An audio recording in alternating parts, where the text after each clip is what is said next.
Buenas tardes a todos. Saludos, yo soy Germán de Scrum México. Hoy está con nosotros Alejandro Rodríguez. Hola, Ale. Eh, Nosotros estamos haciendo este ciclo de Agile Talks desde hace casi 2 años ya. Hacíamos estos Agile Talks presenciales. Tuvimos la suerte de tener a Alex en Ciudad de México haciendo un Agile Talks presencial. Esta vez es online. Estamos haciendo este ciclo también pasándolo a online por esto de la pandemia. Quizás nos quedamos con algo online después porque vemos que está muy bueno y está muy bueno conectar con gente de muchos lugares, así que creo que es algo que la pandemia nos va enseñando. Así que bueno, soy Germán de Scrum México, como les comentaba. Nosotros tenemos varios cursos de certificación online. Uno de ellos lo va a dar Alejandro Rodríguez, 23 de junio. Es un curso de Team Kanban Practitioner para equipos de Scrum.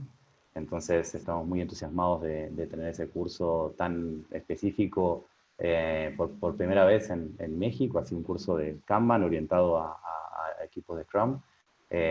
Cualquier cosa los invitamos a revisar la página de Scrum México, la información para ver un poco más de eso. Al final también lo vamos a comentar y quizás hay alguna sorpresa por ahí. Bueno, en esta ocasión, como les comentaba, tenemos a Alejandro desde Cancún.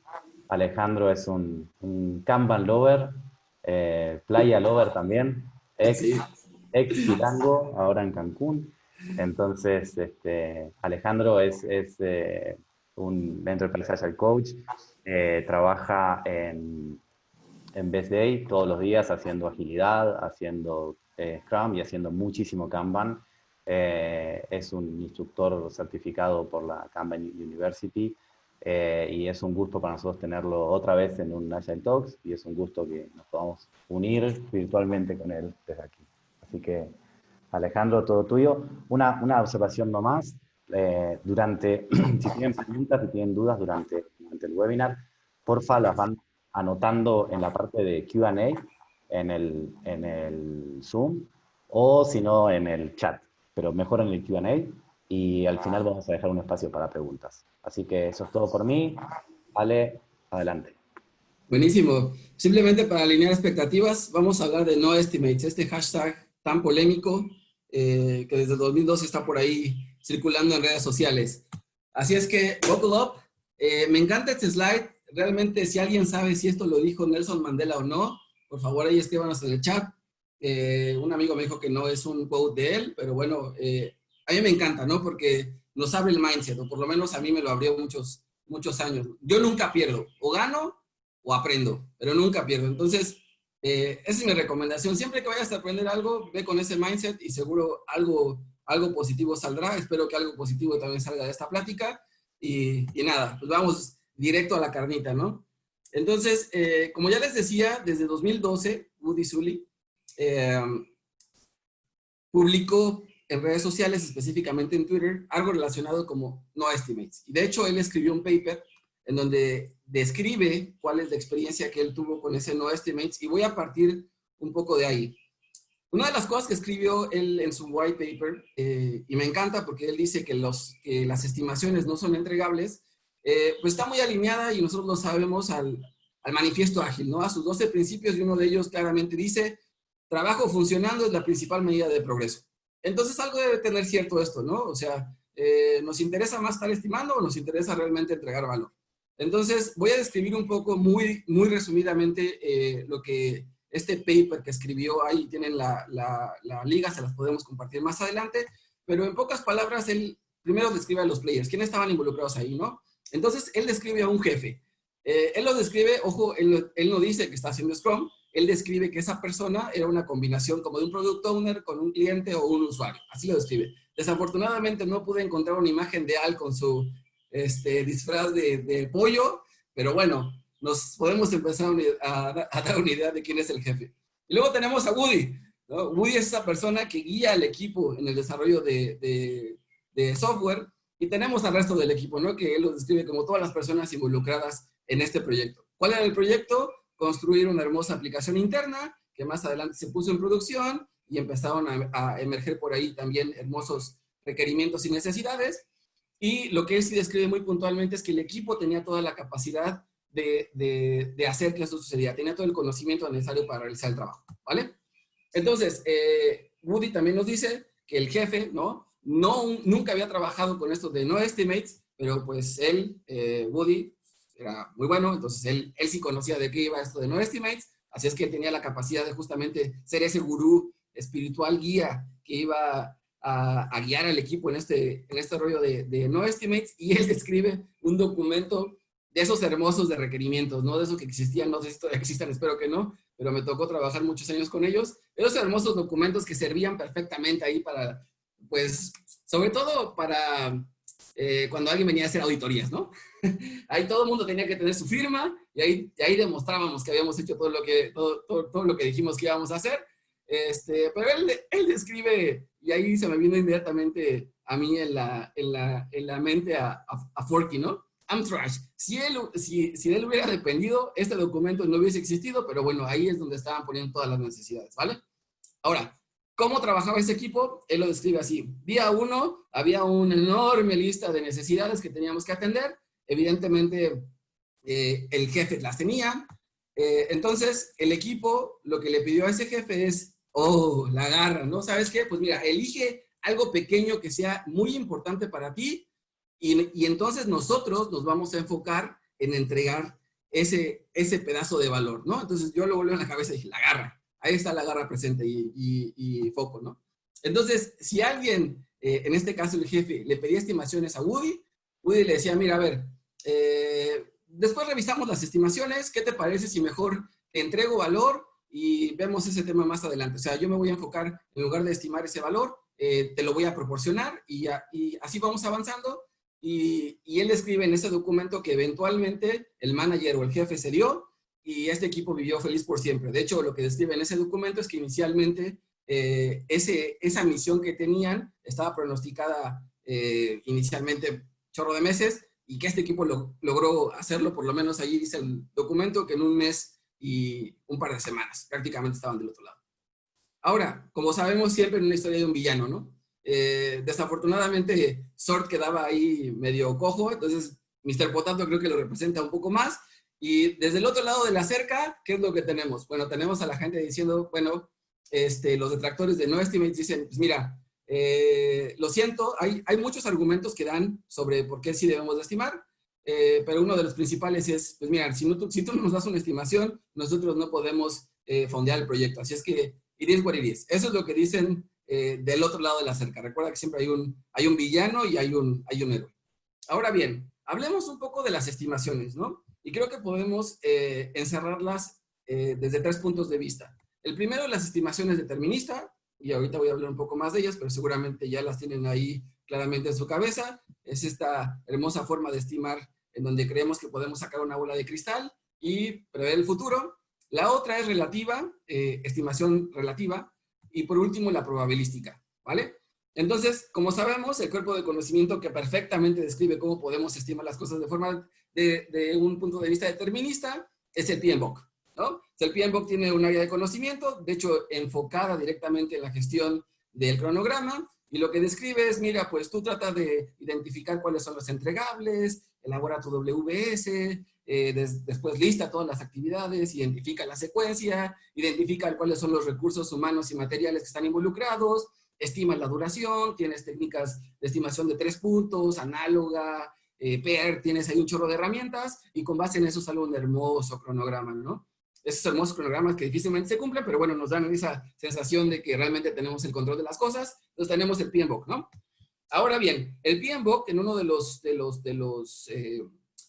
las áreas de conocimiento nos describe que la precisión de una estimación está sujeta al entendimiento progresivo del proyecto. De hecho, ahí nos dice, y por eso les voy a poner pedazos específicos de información para que vean que no me lo estoy inventando, pero lo que nos dice es que al inicio del proyecto hay incertidumbre, y esa incertidumbre se traduce en un 75% de desviación de lo que yo te haya dicho, o un 25%, así de grande es ese rango de variabilidad que puede existir cuando comenzamos un proyecto, y a medida que avanzamos, pues bueno, lo que se asume es que esa estimación va a ser todavía más precisa, hasta un rango de más 10 menos 5%.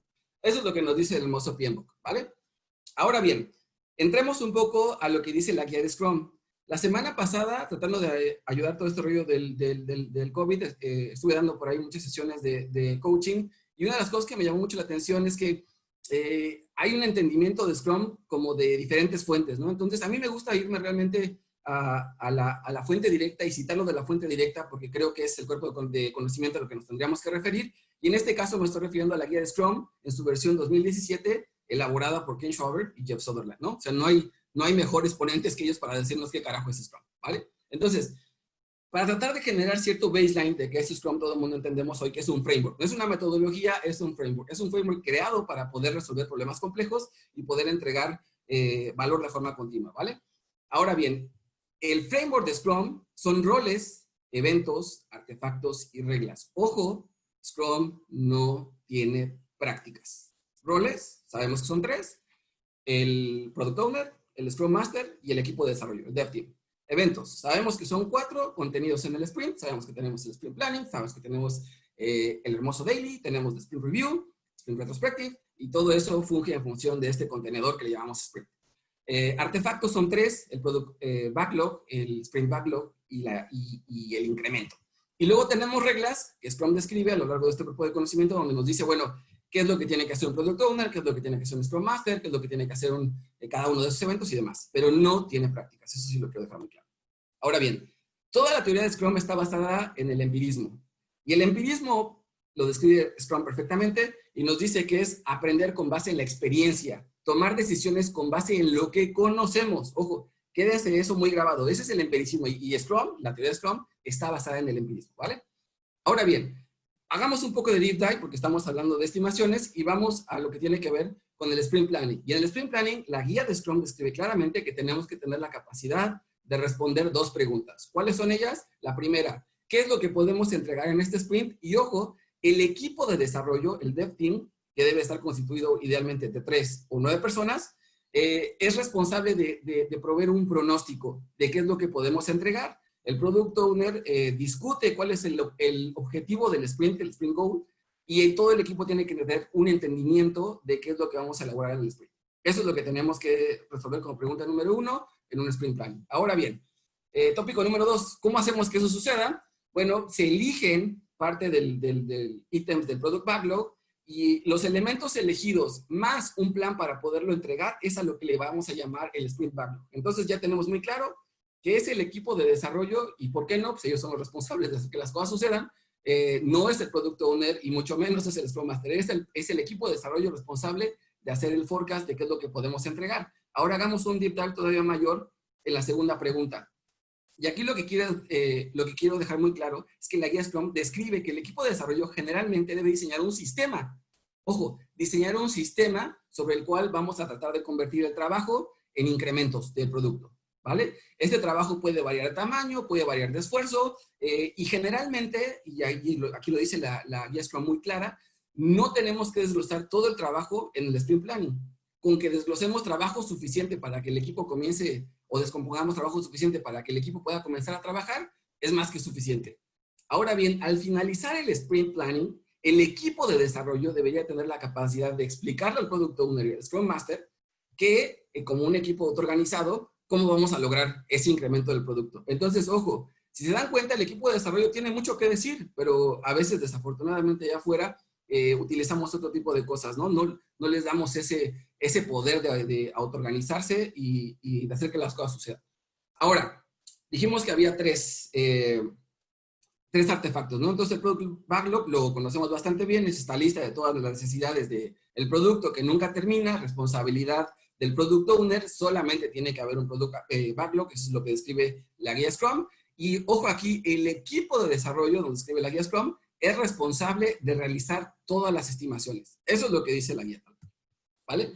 Ahora, el monitoreo de cara a cómo vamos avanzando con respecto al Product Backlog es responsabilidad del Product Owner, ¿vale? Y aquí nos dice que varias prácticas que están más o menos training ahí han sido utilizadas para hacer un forecasting. No dice que son prácticas de Scrum, dice varias prácticas que incluyen como el burn down, burn up, CFD, el diagrama de flujo acumulado, que de hecho el CFD no necesariamente es una práctica que nos ayuda a hacer el forecasting y hoy vamos a ver cuál sí, Sin embargo, nos dice claramente que esto no reemplaza la importancia del empirismo. Entonces, ¿qué dijimos que era el empirismo? Que vamos a tomar decisiones con base en lo que conocemos y con base en la experiencia. Eso no lo olvidemos. Ahora, el Sprint Backlog ya lo describimos, es el subset de los elementos de los PBIs que hemos elegido, más el plan para poderlos entregar, y el equipo de desarrollo es responsable en cualquier momento de poder responder, bueno, cómo vamos avanzando con respecto de este Sprint Backlog. Entonces, simplemente estoy tratando de generar un baseline del entendimiento de la guía de Scrum, porque me pasó la semana pasada, sobre todo, que me di cuenta que a veces como que no nos quedó muy claro qué es lo que dice la guía Scrum y empezamos a usar prácticas complementarias para tratar de hacer el trabajo. Entonces, con esto dejo un poco la línea base de qué es lo que dice la guía Scrum. Ahora bien, vamos a la otra técnica de estimación relativa, y aquí tenemos a Mike Cohn. Para quien no conozca a Mike Cohn es una figura súper importante que contribuyó inclusive al desarrollo de la guía de Scrum, un agilista de muchos años muy reconocido, y él nos dice claramente que para poder estimar de forma relativa tenemos que tener una unidad de medida. Esa unidad de medida él la describe como los famosos story points, ¿no? Los puntos de historia, ¿vale? Ahora, ¿qué debe de contener o qué deberíamos de estar entendiendo como un punto de historia o un story point? Es que ese story point debe de englobar tres cosas, y esto a veces se olvida, tres cosas. No solamente es una estimación de esfuerzo simple y llana. Él lo que nos dice es, tenemos que considerar la cantidad de trabajo a realizar, la complejidad de ese trabajo y el riesgo de hacer ese trabajo.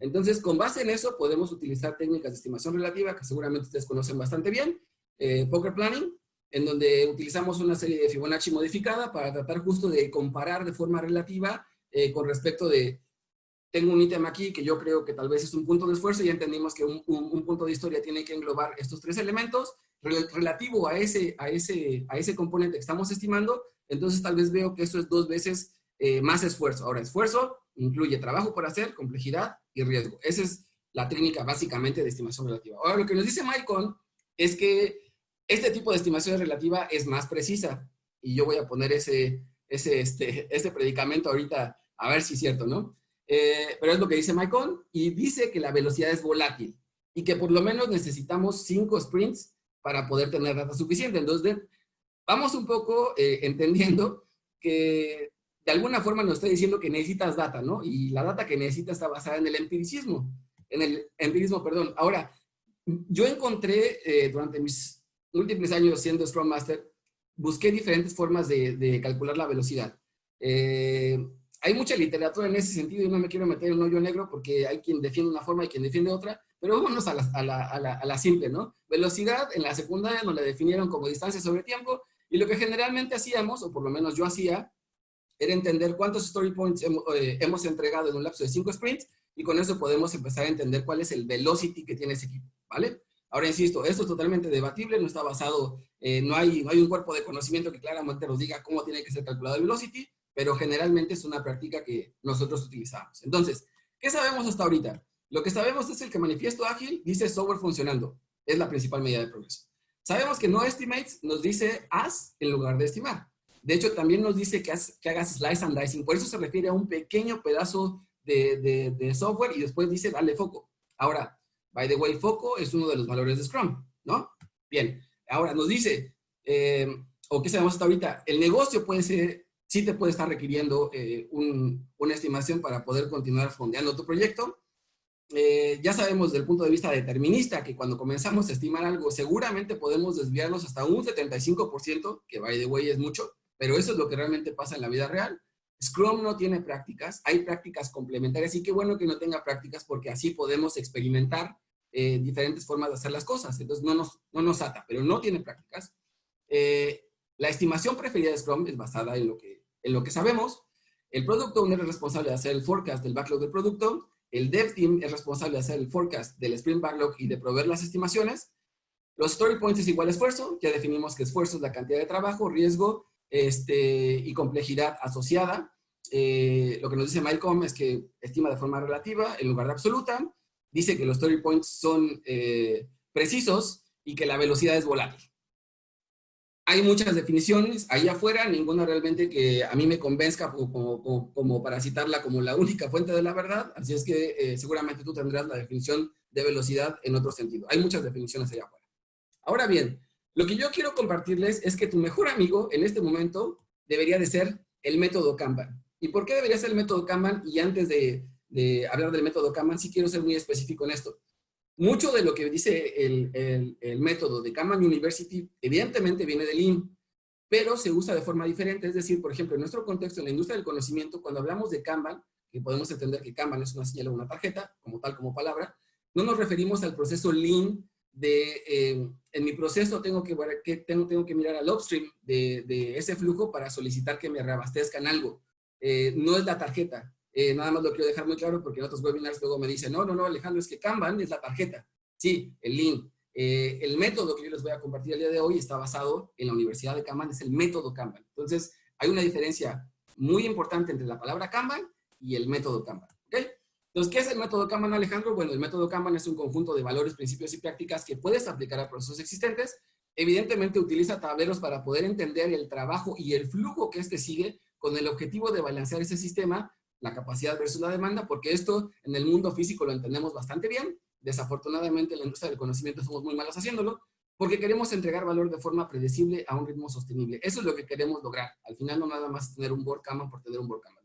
Lo que queremos hacer es entregar valor de forma sostenible y predecible.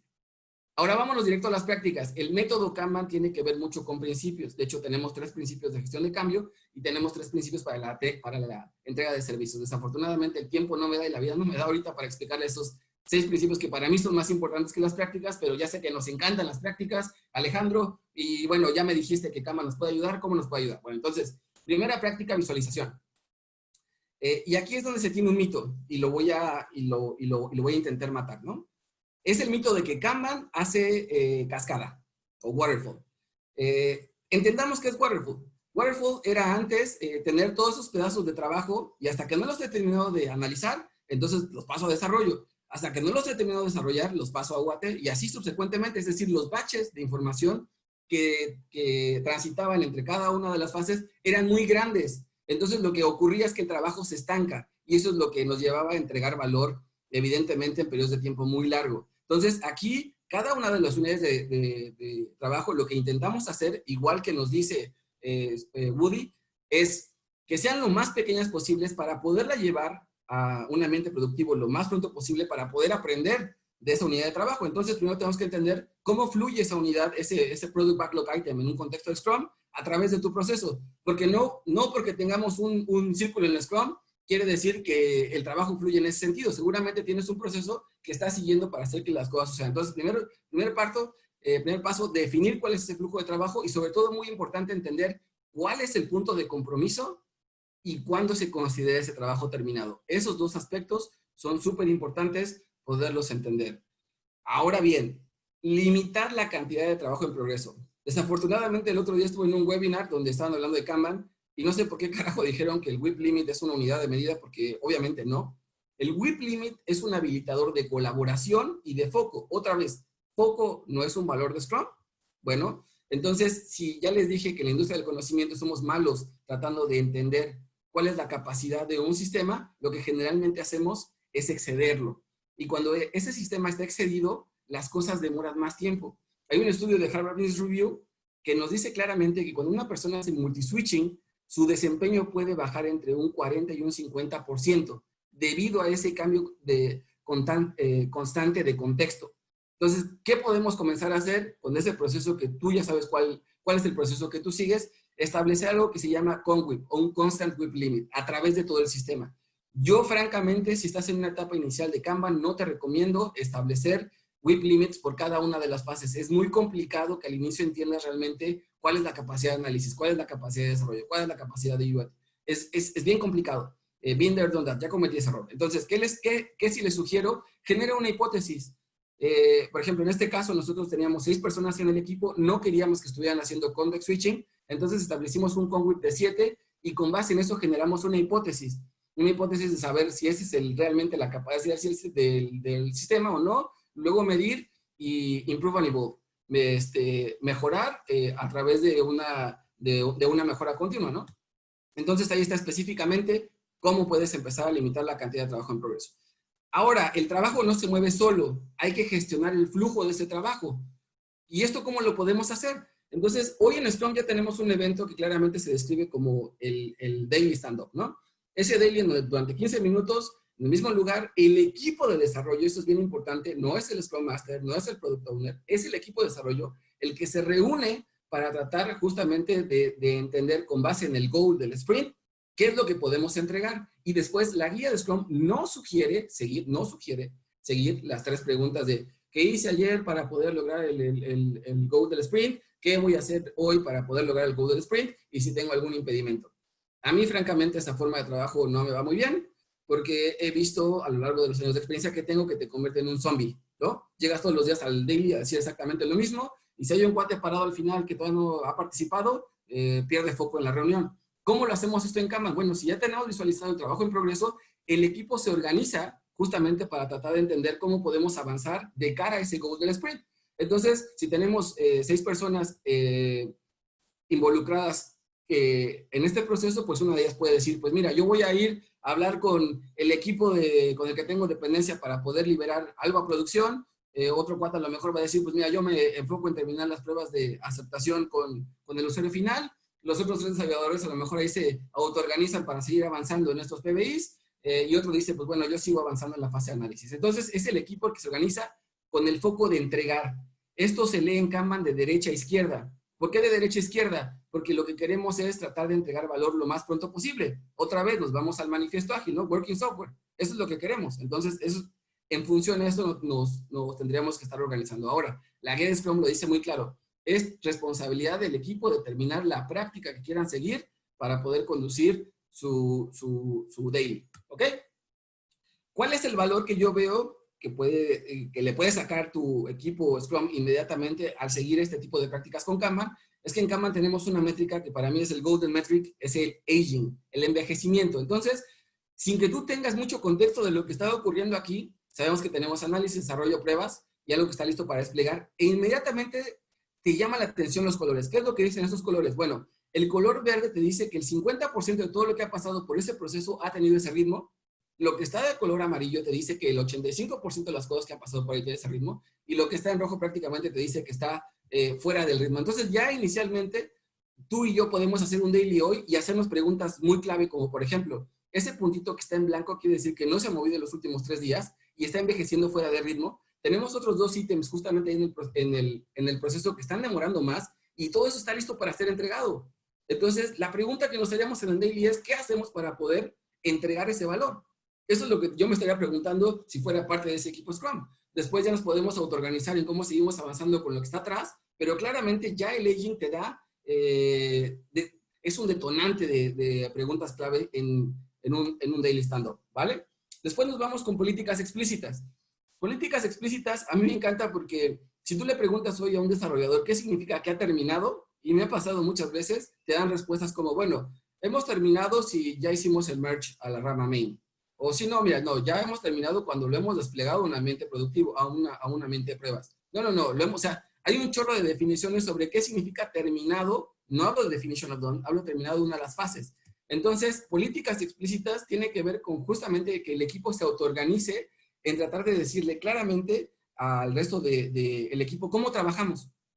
Cuando estamos analizando, cuando estamos haciendo una solución, ¿qué es lo que estamos haciendo? ¿Cuál es el definition of work de lo que estamos haciendo cuando estamos en esa fase? Y sobre todo, y más importante, ¿cuál es el definition of ready? ¿Cuándo consideramos que ese pedazo no ha sido concluido del proceso, sería el definition of done, pero de esa etapa del proceso en específico?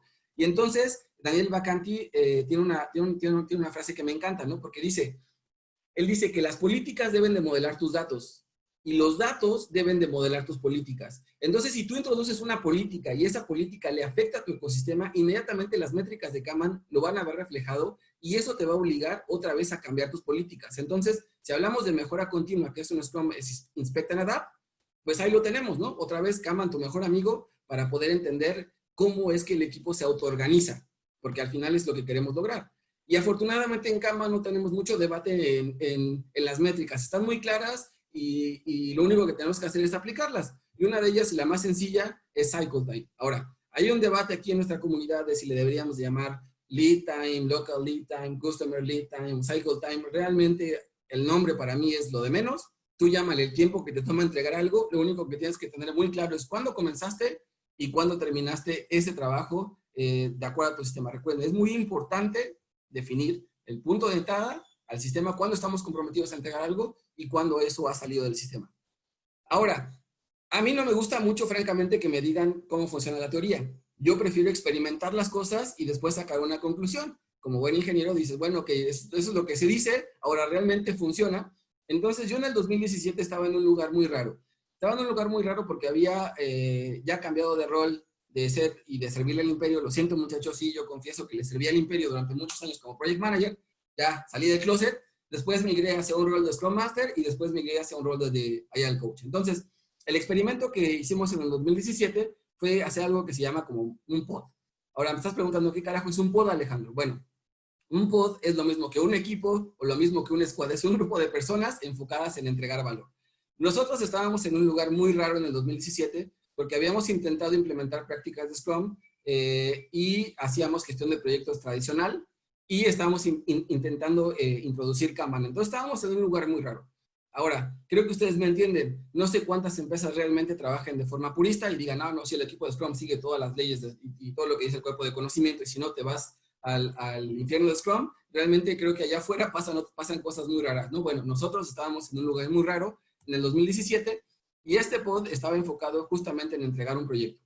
Lo que queríamos experimentar era justamente el beneficio de tener bloques de tiempo fijos. Nosotros definimos iteraciones de 2 semanas, es decir, cada 2 semanas los equipos estaban enfocados en ir entregando valor. Ojo, no es hasta el final de las 2 semanas que liberamos ese valor. Está claro que es progresivo. Si está listo, libéralo y vas a lo que sigue, que justamente es lo que describe Woody y es justamente lo que describe inclusive la guía de Scrum. La guía de Scrum también te dice que no es una obligación esperarte al final para poder entregar valor. ¿Ok? Y después hicimos algo ahí que hoy lo podemos entender como DevOps, pero en ese momento nosotros teníamos equipos de operación y teníamos equipos de desarrollo. Entonces, lo que hicimos fue tratar de jalar gente que supiera mucho de la operación y que también, y gente de proyecto, es decir, las personas necesarias para poder lograr un resultado, que es lo que hoy conoceríamos como un poco como DevOps, y este equipo iba a tener la capacidad de tomar decisiones de forma autónoma. Ahora, ya les dije, estaba yo en un lugar muy raro, así es que no es el equipo Scrum como lo define la guía Scrum. Nosotros teníamos un Project Manager, teníamos un Business Analyst, que dicho sea de paso, la guía Scrum claramente dice que un equipo Scrum no reconoce títulos ni subequipos. Entonces, nosotros claramente no éramos un equipo Scrum, pero teníamos los famosos plannings, los dailies y las retrospectivas por lo menos. Teníamos un Project Manager, a un analista, no teníamos solo un pod, teníamos 4. Entonces todavía sufríamos de las asignaciones percentuales, ¿no? Donde hermosamente te dicen, el 25% de la Agile Coach, no sé cómo qué carajo sea eso del 25%, pero te distribuyes el 25% en un pod, el 25% en otro y en otro. Así estábamos. Y también eso le pasó al arquitecto, ¿no? 4 desarrolladores y 2 testers. Estábamos ahí metidos en ese pod. El reto que teníamos era introducir una nueva forma de pago. Inicialmente, el Project Manager y el analista de negocio habían logrado identificar 17 requerimientos traducidos en historia de usuario. El Project Manager había estimado que este proyecto le iba a tomar por lo menos 5 meses. Negocio le dijo, pues gracias por tu estimación, pero lo tienes que terminar en 3, cosa que seguramente, muchachos, seguro a ustedes no les pasa, solamente nos pasa a nosotros. Y riesgos identificados, pues bueno, teníamos todos, ¿no? Desde que alguien te cambia el alcance, que realmente fueran a respetar el 100% de la asignación de esa persona a ese equipo, dependencias de otros equipos, porque nosotros trabajábamos con una API monolítica, entonces todavía no estábamos en este rollo de microservicios, entonces ya se imaginarán, sobre todo los que son desarrolladores de software, qué rollo era liberar las cosas. Y además, como no, la cereza. Este proyecto inició el 30 de octubre, entonces teníamos la temporada ahí decembrina prácticamente golpeándonos en la puerta y íbamos a intentar justamente empezar a aplicar el método Kanban. Evidentemente, todo esto al inicio fue una estimación de alto nivel. Ya sabemos que para los que son Project Managers es una desviación del 75%. Y sí, muchachos, así fue. Entonces, había transcurrido una semana y ya teníamos Scope Creep. Es decir, el equipo ya había identificado que el Business Analyst y el Project Manager evidentemente no habían entendido bien de qué iba el proyecto y ya de 17 historias habíamos crecido a 33 historias de usuario. Es decir, ya había pasado una semana y ¡pum! Toma, papá. Ahora a ver cómo le haces. Afortunadamente, este equipo logró perfectamente respetar el WIP limit. Y aquí les introduzco otro chart que tenemos en Kanban, ¿no? Que es el WIP run chart. El WIP run chart te dice, si graficas en el eje de las 10, el daily WIP, es decir, cómo estás dejando entrar ese trabajo en función del tiempo, y ahí se dan cuenta que nosotros no dejamos tener más de ese conWIP de 7 historias de usuario al mismo tiempo dentro del sistema, solamente luego excedimos un par de veces, o sea, el equipo fue muy bueno realmente respetando esta práctica. Y luego tenemos el CFD. El diagrama de flujo acumulado, como a mí me gusta explicarlo, es muy sencillo. En la Fórmula 1 hay parafina. La parafina se utiliza como este líquido. Una vez que tú has diseñado aerodinámicamente un auto de Fórmula 1 y lo pruebas en el túnel de viento, hay que salirlo a probar a la vida real, ¿no? Hay que ver cómo se comporta en una pista y si realmente el auto se comporta como se espera desde el punto de vista aerodinámico. Entonces le pones este líquido y después pues lo pones a dar vueltas, ¿no? Al auto, y con base en eso entiendes cómo fluye el viento en esa estructura y cómo se está comportando aerodinámicamente ese componente. Así es el CFD. El CFD lo que te va a decir es cómo fluyen esas unidades de trabajo dentro del sistema y puedes sacar un ratio. Entonces, cuando hablamos de balance, no nos referimos a un balance teórico. Aquí yo les puedo decir que dejamos entrar la mitad de una historia de usuario por día y eso era prácticamente lo que salía. Entonces, el sistema estaba en balance. Entonces, ya podemos muy claramente empezar a tener métricas de qué es lo que significa que un sistema esté balanceado o no. Cuando tú dejas entrar más trabajo de lo que puedes procesar, lo que ocurre es que ese trabajo envejece. Y eso en el mundo de la vida real le llamamos que entonces tu time to market está pésimo, ¿no? Porque no eres capaz de responder a las necesidades del mercado. Entonces, recordemos que estábamos en el rollo de todo esto de las estimaciones y el 24 de noviembre este equipo había logrado entregar 16 historias de usuario. El 85% de ellas prácticamente en una semana las había entregado y entonces viene la eterna pregunta del forecasting, que es lo que nos tiene aquí. Oye, ¿y cómo vamos? ¿Vamos bien o vamos mal? ¿Vamos retrasado o no vamos retrasado? Pues el Project Manager luego sacó su relación de cuánto trabajo había por hacer y cuánto habíamos entregado y nos dijo, pues vamos, somos 48% de avance. Evidentemente no le cuadraba contra el baseline que él ya tenía porque él nos había estimado 5 meses, entonces allá se le descompuso el coche y ahí se quedó. Y nos quedamos con dos rivales, ¿no? Kanban y Scrum. Ahora, ¿qué fue lo que ocurrió? Antes de continuar con esta historia, quiero hablarles de predictibilidad y por qué es importante, ¿no? Desde un punto de vista humano. La predictibilidad, que tu proceso sea predecible, habilita la confianza. Si tú pides hoy una pizza y la pizza te la entregan de forma consistente en 30 minutos o menos, confías en ese servicio. Si tú confías en ese servicio, entonces eso habilita la transparencia. Si tu proceso es transparente, entonces la colaboración se fomenta. Si la colaboración se fomenta, el equipo, la moral del equipo es realmente alta y por ende tu cliente va a estar feliz. Entonces, la predictibilidad realmente nos importa. Ahora, Simon Worley define predictibilidad, y me encanta su definición, como la medida en qué tan consistentemente puedes anticipar el futuro o anticiparte algo. Entonces, como yo les dije, yo soy disfuncional y me gusta probar las cosas. El equipo inicialmente había estimado 103 puntos de esfuerzo. Y como nosotros habíamos dividido prácticamente ahí sprints o iteraciones, y teníamos 6, pues hermosamente tenía mi burn down chart, ¿no? En donde mágicamente algo iba a ocurrir, pero íbamos a tratar de seguir esa tendencia y entonces íbamos a entregar y seríamos felices por siempre. Pero ya les describí que la definición que nos da Maicon de lo que es un punto de esfuerzo engloba 3 cosas, ¿no? Dijimos, engloba el trabajo que hay que por hacer, el riesgo y evidentemente la complejidad detrás. Yo me imaginaba, y esa fue una hipótesis que generé, dije, bueno, yo me imagino que si logro trazar story points contra tiempo, debe de haber, en mi mente decía, debe de haber una relación. Es decir, cosas que sean de esfuerzo pequeño deberían de tardar un tiempo más o menos razonable. O sea, debería de haber un rango. Esa era mi hipótesis. Y entonces, si se dan cuenta, nosotros usábamos la serie de Fibonacci modificada, pues teníamos 1, 2, 3, 5, 8 y 13. Francamente, cuando un equipo me decía que algo excedía 8 puntos de esfuerzo o 13 puntos de esfuerzo, me quedaba muy claro que no estábamos entendiendo qué era lo que iba a lograr, pero yo esperaba este comportamiento. Esa era mi hipótesis, ¿no? Sobre todo porque había escuchado mucho allá afuera en el mercado que había personas que estaban relacionando story points a unidades de hora. A mí realmente eso no me hace sentido porque es como decir que 1 kilómetro es igual a, no sé, a 10 metros por segundo. O sea, son dos unidades de tiempo que en mi cabeza no puede relacionar de forma tan directa. Entonces, por eso quería correr esa hipótesis. Ahora, Lo que pasó fue lo siguiente, esa línea verde que ves ahí es realmente cómo se comportaron esos puntos de historia. Entonces te das cuenta, subió el alcance, luego no se movió nada, luego subió el alcance y luego entregamos un chorro de cosas.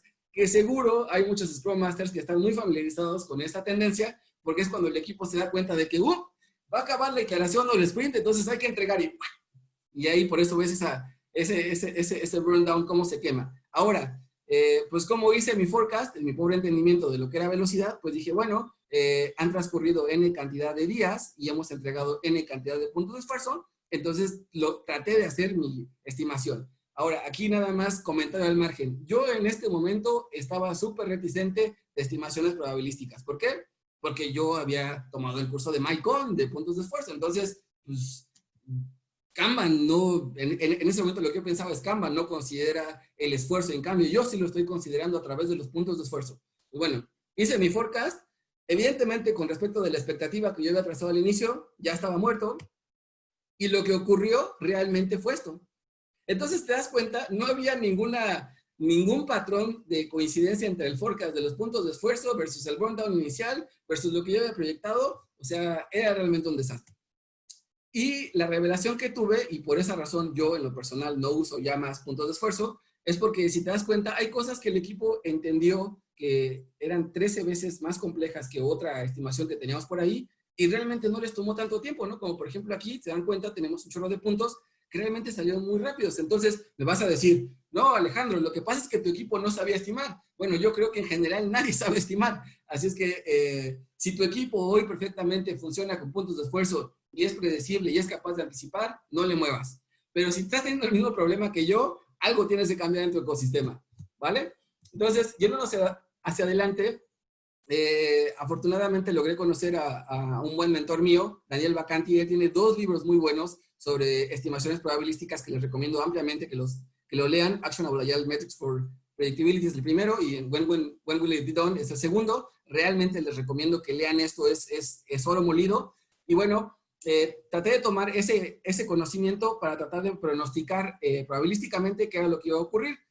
Cuando me refiero a una estimación probabilística, nos referimos a una estimación con base en Monte Carlo. Monte Carlo, para aquellos que estén conectados y gestionen proyectos, sabemos que ya existía. De hecho, nosotros lo utilizábamos anteriormente solamente que en gestión de riesgos. Bueno, aquí lo llevamos, en lugar de gestión de riesgos, lo llevamos justamente para tratar de predecir qué es lo que va a ocurrir con base en lo que sé.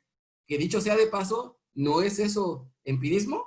Basarnos en lo que sé para tratar de pronosticar lo que va a ocurrir. Y entonces, desde 2018, yo tengo esta analogía, la analogía de Doctor Strange, en donde Doctor Strange te decía, he mirado 1 millón de futuros, y entonces, ¿cuántas historias podemos entregar? Pues 19 con un 85 percentil o más. Y entonces, ¿esto cómo se ve? Pues lo que tratamos de hacer es seleccionar el desempeño que ha tenido el equipo, que es lo que se ve ahí en el GIF. Entonces yo seleccioné el desempeño que habíamos tenido hasta el 24 de noviembre, hago una simulación con base en esos datos y la simulación me decía, y por ahí hago el rollover del mouse, que con un 95% de probabilidad íbamos a terminar el 4 de enero. Eso era lo que decía la estimación de Monte Carlo. ¿Vale? Ahora, ¿por qué tenía ese comportamiento tan raro los puntos de esfuerzo? Pues fue porque el 22 de diciembre se nos quedó una historia de usuario ahí detenida porque el resto de los equipos ya había salido de vacaciones y evidentemente pues el equipo se fue de vacaciones y no fue sino hasta el 5 de diciembre, al 5 de enero, cuando logramos terminar la última historia de usuario, que es lo que se ve en esa línea azul. Ahora nada más para que distingan los colores, la línea gris era el backlog. Si se dan cuenta, en las primeras semanas de este proyecto, ese backlog creció exponencialmente, que es lo que vemos aquí, y después ya no dejamos entrar nada más. Y las otras 2 líneas que vemos aquí es el punto de compromiso del equipo y lo que había salido del sistema. Entonces, este diagrama en Kanban lo conocemos como Cycle Time Scatter Plot. Para que lo entendamos muy sencillo, es cada uno de esos puntitos representa una historia de usuario que hemos logrado entregar. Entonces, lo que vemos es que el 85% de ellas lograron ser entregadas prácticamente en 2 semanas. Dicho sea de paso, ese era el time box que teníamos definido y entonces viene la siguiente definición. La siguiente definición no viene de mí, la puedes googlear y es la ley de Parkinson. La ley de Parkinson nos dice que el trabajo se expande hasta llenar el tiempo que tienes disponible. Y por eso es que cuando estamos trabajando en Scrum, de pronto vemos esos burn downs ahí medio raros, ¿no? Cuando al final el equipo ya se apura para tratar de entregar valor. Entonces, Esa es la razón por la cual estamos trabajando nosotros todavía en bloques de 2 semanas, aunque insisto, no es que estábamos obligados a liberar cada 2 semanas. Si la historia del usuario estaba lista, la poníamos en producción sin problema, ¿vale? Las 33 historias de usuario fueron terminadas, como ya lo ven aquí, el 5 de enero de 2018. Y mucho de esto se debió a que el proceso era estable.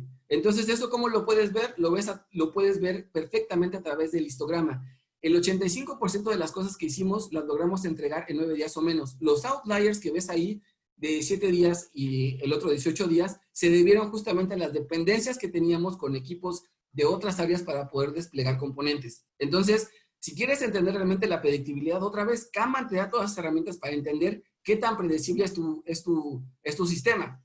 Entonces, voy a tratar de romper algunos mitos acerca de Kanban. El primero, es que Kanban solamente lo puedes aplicar en la operación. No, Kanban lo puedes aplicar hasta a nivel personal, lo puedes aplicar a nivel proyecto. Muchachos, ustedes a lo que le llaman ese famoso Scrum Board, es un Kanban Board realmente, solamente que no le está sacando todo el poder a Kanban y solamente se están quedando en la visualización, pero al final es un Kanban Board. Los amigos que están practicando SAFe, tengo una noticia para ustedes, versión 5.0. ¿Qué describe SAFe a nivel programa? ¿Qué describe SAFe hacia arriba? Kanban, Kanban, Kanban. Pero otra vez, desafortunadamente, no están aplicando las prácticas de gestión de flujo, de políticas explícitas, de entender la capacidad contra la demanda, simplemente están visualizando. Entonces, hay un poder de Kanban que pueden ahí desatar para poder entregar un chorro de cosas. Lo puedes utilizar a nivel producto, que es lo que nosotros hemos estado haciendo, lo puedes utilizar a nivel programa, lo puedes utilizar a nivel portfolio y lo puedes utilizar para inclusive cosas que no tienen que ver con desarrollo de software, como por ejemplo en este caso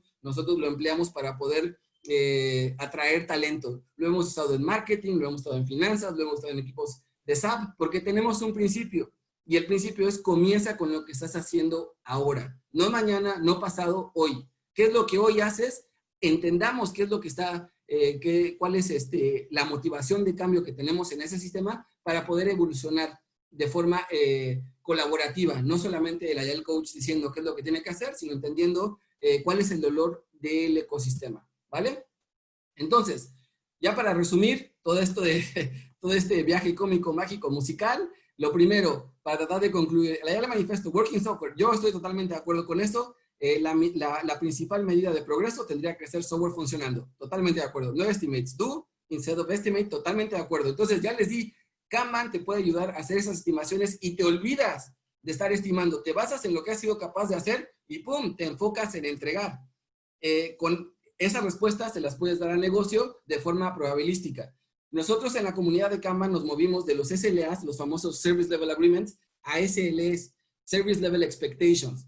Un SLE tiene que estar compuesto de dos cosas. Un rango probabilístico, es decir, te voy a dar un dato con base en un percentil, 95 percentil, 85 percentil, más un rango de fechas. Entonces esto sería, podemos entregar valor con un 85% de probabilidad en 5 días o menos, ¿vale?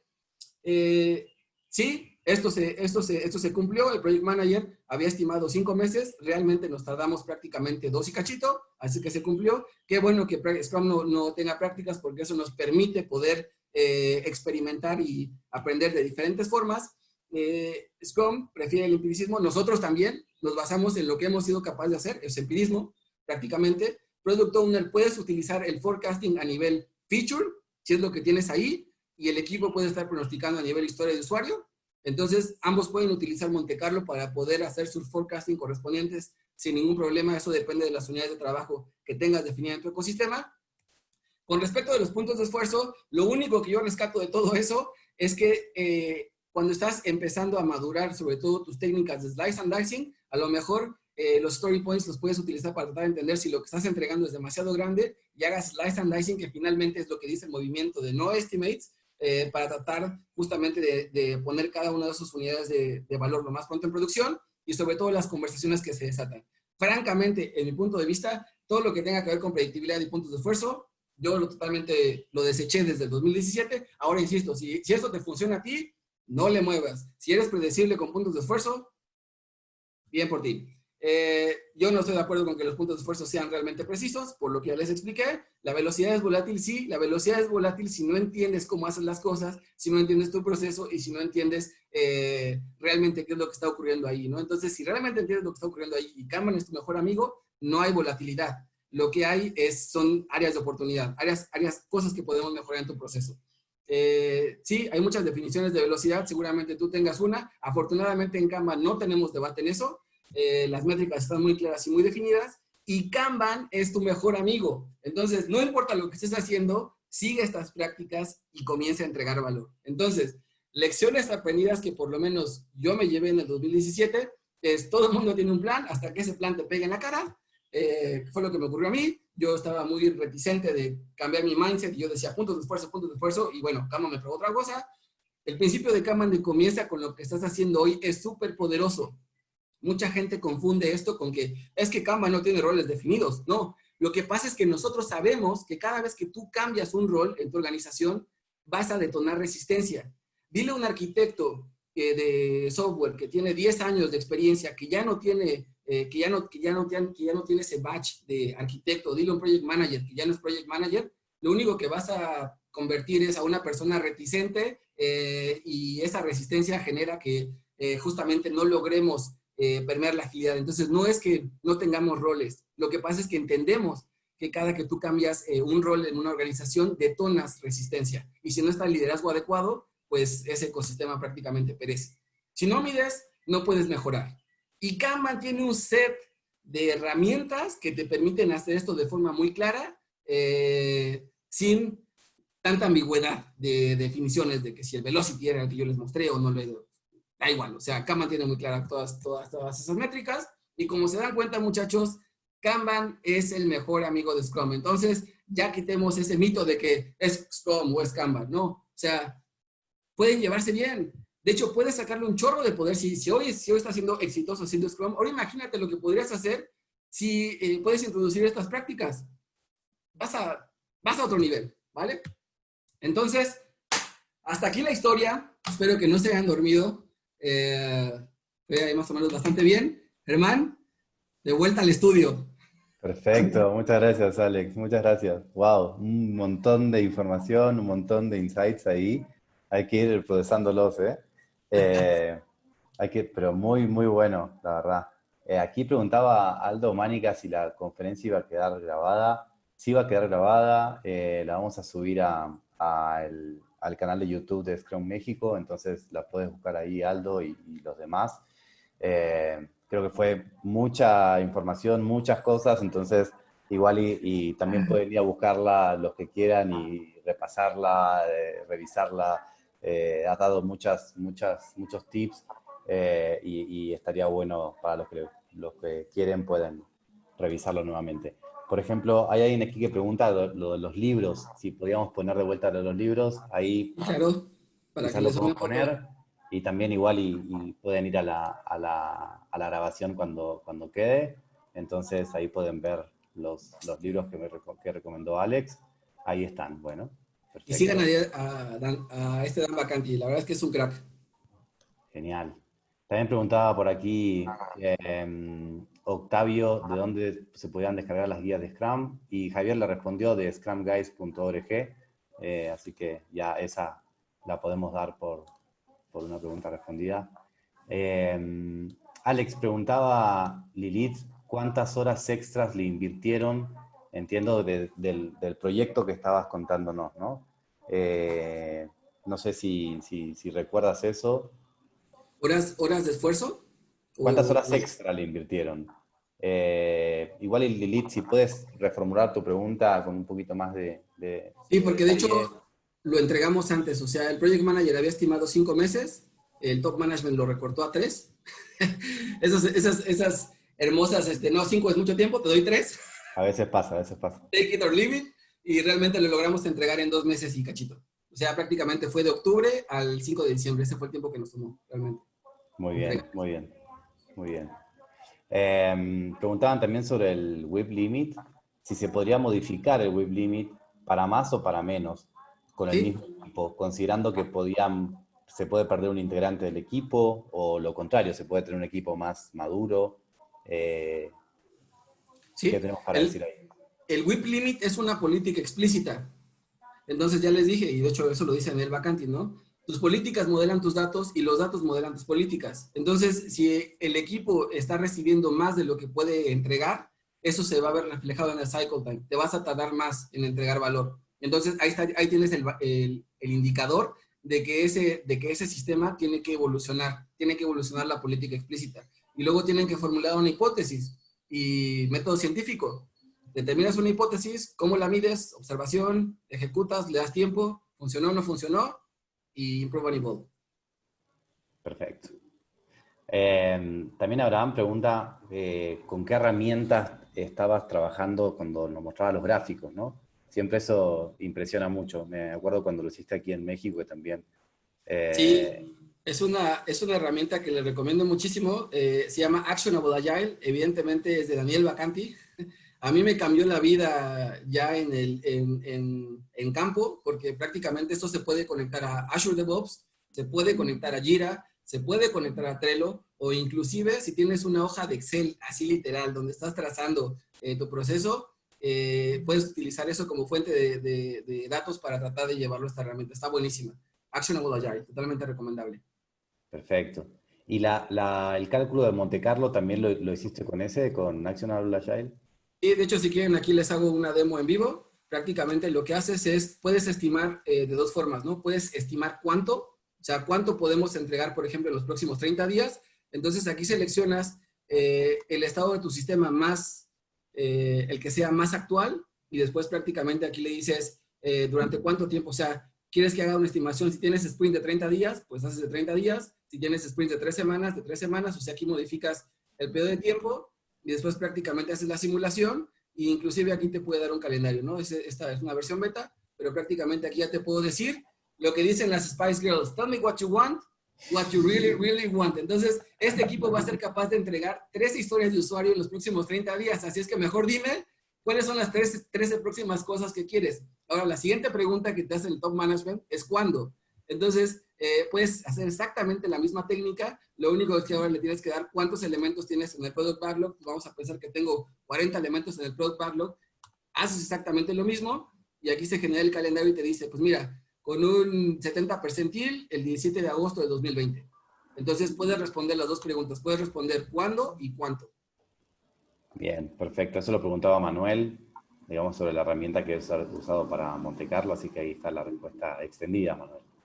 Y Aneli pregunta si las métricas son a posteriori.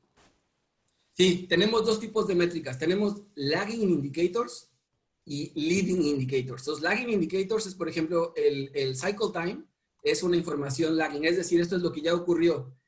Leading indicators, es decir, la data que tienes hoy, viene sobre todo de tu proceso de aging. Es decir, cómo están envejeciendo hoy. Esta fue una revelación que tuve también por ahí de 2018, donde me di cuenta que el cycle time iba a reflejar el envejecimiento de lo que estás trabajando hoy. Entonces, si hoy te tardas, pues obviamente tu cycle time va a reflejar eso, ¿no? Entonces, leading indicators, información que puedes tomar hoy, sale justamente de aging work in progress. Esa es la métrica que desde entonces para mí es oro. O sea, ya migré del cycle time a aging. O sea, foco en lo que estamos haciendo hoy porque las métricas, cycle time y demás van a reflejar lo que hemos sido capaces de hacer hoy. Perfecto. Acá hay una pregunta polémica, Alex. Tírale. Pregunta Claudia si es mejor usar Kanban en lugar de Scrum o de qué depende. Y luego también pregunta en qué casos es mejor utilizar uno u otro o combinarlos. Claudia, te aviso que Alex es Kanban Lover. También es Scrum Lover, pero es más Kanban Lover, creo, así que vamos a escuchar. No, hay que ser pragmáticos. Yo lo que preguntaría, lo que yo siempre pregunto es primero, ¿qué estamos intentando resolver? O sea, independientemente del marco, es que, o sea, ¿cuál es el pain? ¿Cuál es el problema que estamos intentando resolver? ¿No? Porque nosotros migramos justamente de una estructura de proyectos a una estructura ágil, porque batallábamos mucho con las asignaciones de porcentaje de las personas. Así no se puede entregar. Y creo que ahí Scrum da mucho valor porque te dice, mira, es un grupo de personas con las capacidades necesarias para poder entregar valor. Entonces, si el pain de tu organización es que te están dando el 25% de una persona, creo que Scrum en ese momento es tu mejor aliado porque él te va a proteger para poder tener un grupo de personas con foco, ¿no? Pero otra vez, yo me iría más a cuál es el problema que estás intentando resolver y partir de ahí. Esa sería mi respuesta. Perfecto, perfecto.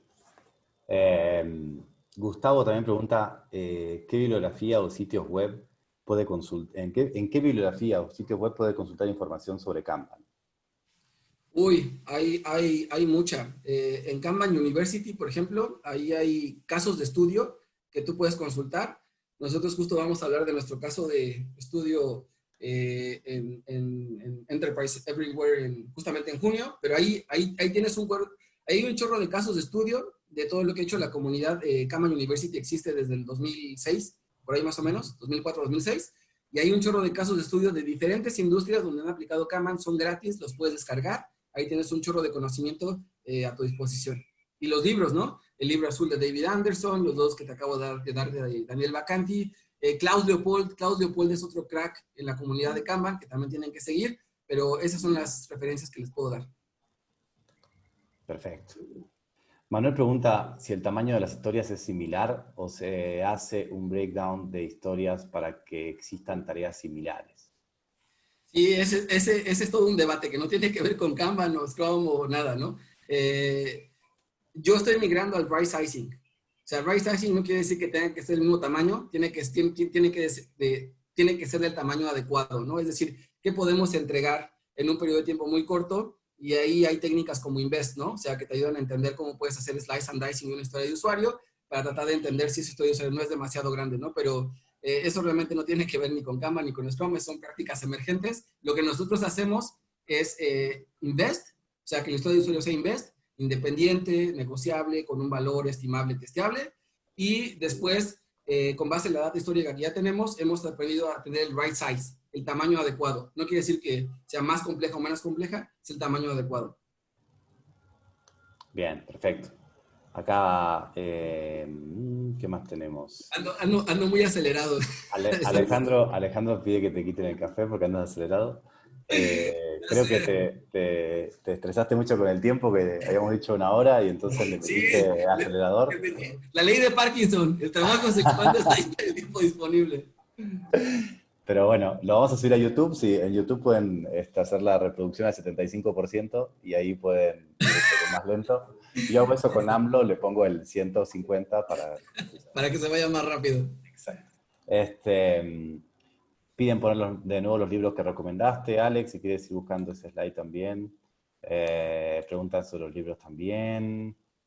A Cristian Solís, te invito a que veas la plática en YouTube, así la ves completa.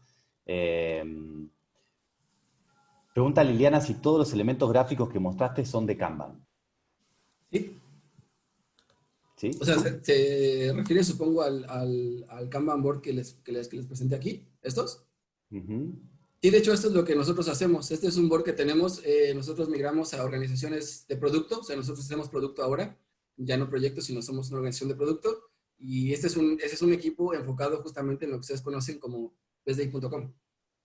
Esto es un programa que de hecho estamos corriendo ahorita. Aquí están involucrados como 6 equipos. Y es Portfolio. Portfolio lo introdujimos en 2019, porque de hecho tuve una revelación viendo un video de Klaus Leopold, de hecho, donde decía, pues Kanban no necesariamente es a nivel equipo. Kanban te puede ayudar a poder entender cómo modelar flujos a diferentes niveles. Y fue donde tuve la revelación y dije, bueno, si la demanda viene de arriba, si la demanda viene del top management, pues ¿por qué no aplicamos prácticas ágiles ahí? En lugar de el típico paradigma de que ellos sean ágiles, ¿no? Los equipos, ¿por qué no aplicamos agilidad en la toma de decisiones estratégicas de la organización? Entonces, nos emprendimos en el 2019 a aplicar Kanban a nivel portfolio, apoyado de un muy buen libro también, que es un libro de madurez de Kanban. Tenemos el Kanban Maturity Model, que describe más o menos 250, 240 prácticas que están a tu disposición, que describen perfectamente cuál es el nivel de madurez que puedes tener en equipos de Kanban, y nos apoyamos de esos 2 cuerpos de conocimiento para llevar Kanban a nivel portfolio, en la toma de decisiones. Modelar la demanda. Perfecto. ¿Hay una herramienta que se puede utilizar para obtener las métricas que mencionaste? Preguntan también. Entiendo que es Actionable Agile y hay un montón más, ¿no? Quizás puedes comentar algunas que sean gratis o algo así, ¿vale? O sea, yo, por ejemplo, empecé con hojas de Excel. De hecho, no sé si está conectado por ahí Sergio, pero Sergio tiene un muy buen template de hojas de Excel. ¿No está Sergio? Luego el general se conecta, pero si no, igual podemos ahí ver cómo les pasamos ese archivito de Excel. Pero bueno, yo también tenía un archivo de de Excel literal. O sea, antes no teníamos herramienta. Usas lo que tienes y puedes construir el simulador de Monte Carlo, lo puedes hacer en Excel porque es probabilidad y estadística. Entonces, realmente lo puedes hacer en Excel. Las métricas, el scatter plot, todo lo puedes hacer en Excel. El CFD lo puedes hacer en Excel. Evidentemente, el reto es mantener esa información actualizada. Ese es el pain, pero lo puedes hacer con Excel. Saluda acá a Sergio Zamora, dice que aquí anda, así que Aquí está Sergio. pueden preguntarle a Sergio también. Y si Sergio, si te animás a compartir las hojas de Excel que quieras, las podemos mandar después a la gente que participó en el webinar ahí por un email. Ahí yo puedo mandar la mía y Sergio creo que también puede mandar la suya. Perfecto. Preguntan si hay alguna herramienta que se pueda utilizar para obtener las métricas que mencionaste. Bueno, esto lo estábamos viendo recién, otros lo preguntaban. ¿Cuál sería el mejor argumento para convencer al owner del negocio para adoptar Kanban? ¿Cuál es el pain? ¿Cuál es la motivación de cambio? Esa es la primera. O sea, recordemos que si no logramos, o sea, en Kanban tenemos 3 principios para gestionar el cambio. Uno ya se los describí. Comienza con lo que estás haciendo hoy. El segundo principio tiene que ver con lograr acuerdos para poder evolucionar algo. O sea, si yo, por ejemplo, hoy, Germán, quiero cambiar algo de ti, pero tú no estás de acuerdo, ¿qué vas a hacer? Resistirte. Entonces tenemos que detonar un acuerdo de por qué queremos cambiar algo.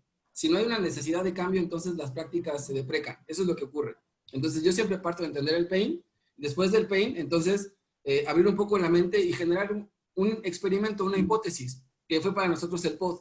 El pod para nosotros fue un experimento de ver si Kanban podía funcionar o no en el contexto en el que estábamos. Entonces, lo único que sí tienes que entender, y eso es un poco de biología, es si estás en un periodo de equilibrio o en un equilibrio puntuado. Voy a explicar estos dos conceptos.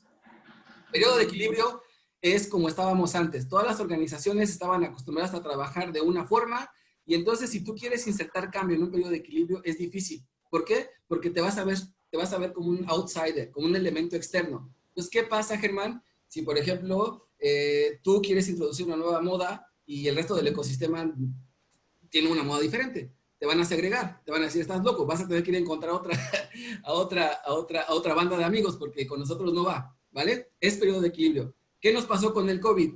Equilibrio puntuado. El ecosistema cambia radicalmente y entonces o evolucionas o te mueres. Entonces es más fácil insertar el cambio en un equilibrio puntuado. Venos, ¿cuánto tiempo estuvimos debatiendo si podíamos o no trabajar de forma remota? ¿Y hoy qué estamos haciendo?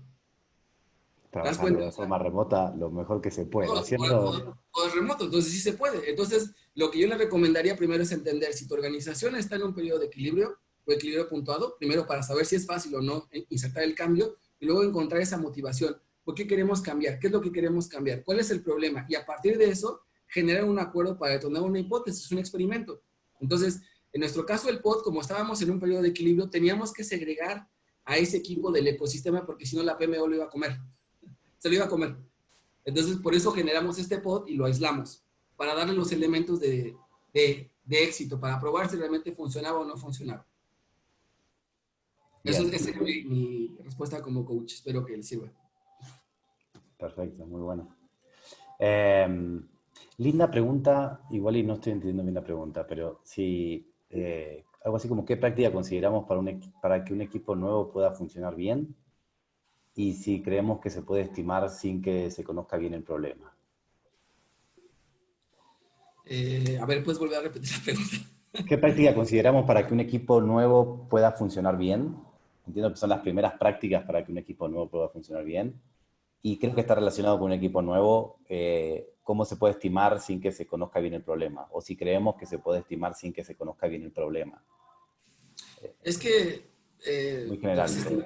Sí, para mí las estimaciones, pues son eso, estimaciones. Desafortunadamente ya le dimos un contexto de deadlines, ¿no? O sea, si tú me dices 3 días, en mi cabeza tengo un número absoluto, ¿no? De 5 días. Y lo trato como esto, si tú no me lo entregas, o sea, si a un equipo, por ejemplo, Dan Bacanti tiene esta historia, ¿no? Y dice, imagínate que estás en el 31 o el 30 de noviembre y le dices a tu cliente que te vas a tardar 30 días. ¿Qué estás pensando, Germán, en este momento? ¿Qué estás pensando cuando digo 30 días? Que no va a ocurrir. Aparte, ¿no? Que no va a ocurrir, pero seguramente estás pensando, entonces en enero regreso y luego la PMO te dice, no, pero es que eran de esfuerzo, Germán. O sea, no eran de duración, eran de esfuerzo. Entonces, somos malos, o sea, somos malos estimando, esa es la verdad. Entonces, mejor utilicemos la data que ya hemos recabado, buena o mala. En Kanban tenemos la hipótesis de que si tienes 11 puntos, por lo menos, eso hay otra persona muy buena en todo lo que tiene que ver con probabilidad estadística que dice que solamente debes de tener 11 puntos para tratar de poder predecir algo. De hecho, en Story Points, Mycon dice que son 5 sprints. Al final es genera data suficiente para poder tomar una decisión. Exacto, con data. Con data. Nosotros data. Así se empieza. Bien. Y sí, y sobre esto también Cristian trae aquí a la mesa una frase que tenía Mike Biddle, que en paz descanse, amigo de la casa, trainer, firmante del manifiesto, que decía que una estimación era la mejor mentira que el equipo podía dar, ¿no? Sí. Eh, entonces, ¿para qué gastar tiempo y esfuerzo estimando a priori para generar mentiras? Mejor basémonos en lo que hicimos para poder medio estimar lo que viene, ¿no? Empirismo puro. Entonces, Empirismo. it is what it is, ¿no? Bien, y la última pregunta, Yormari pregunta, ¿qué métricas crees que deben medirse sí o sí durante el desarrollo de un proyecto? ¿Cuándo comienzas y cuándo terminas? ¿Dónde comienzas y dónde terminas? Esa es la primera, cycle time. Porque muchas de las métricas de Kanban derivan justamente de ahí. Y aging. Se visualiza y entiende cómo están envejeciendo las cosas en tu proceso. Esas serían las dos primeras que yo tomaría. Si hablamos de Kanban, ¿no?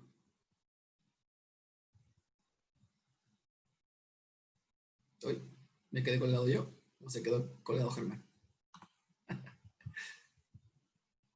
¿Sigo conectado?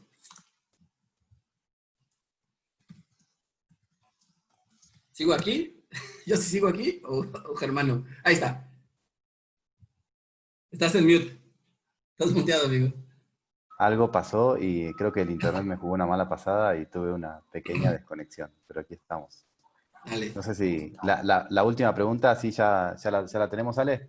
Sí. Bueno, Bien, espero. perfecto. Bien, perfecto. Bueno, pues entonces esto fue todo. Muchas gracias a todos los que se conectaron. Como les comentábamos, acá dicen que me quiten el café a mí también. Bueno, ahí me lo quita Alejandro. A mí sí Eh, quítenmelo. Y conste que es agua, güey. No, no es otra cosa, sí es agua. bueno, estamos viendo tu notepad ahora, así que espero que no tengas nada. Ahí está. Bueno, quítale el café, Germán. Ahí está. Eh, bueno, saludos a todos. Muchas gracias, Ale, por este webinar, muy útil Gracias. para todos. Vamos a dejarlo en el canal de YouTube. Vamos a escribirles un correíto también cuando esté arriba en el canal de YouTube, así lo ven, lo comparten. Como les comentaba al principio, tenemos un curso de Alex próximamente de Kanban para equipos de Scrum, un curso de certificación de Kanban University. Entonces, pues ahí estén atentos, les mandamos por mail también la información esa. Y pues muchas gracias, cuídense y sigan las novedades de Scrum México y de Agile Talks para más de estos webinars.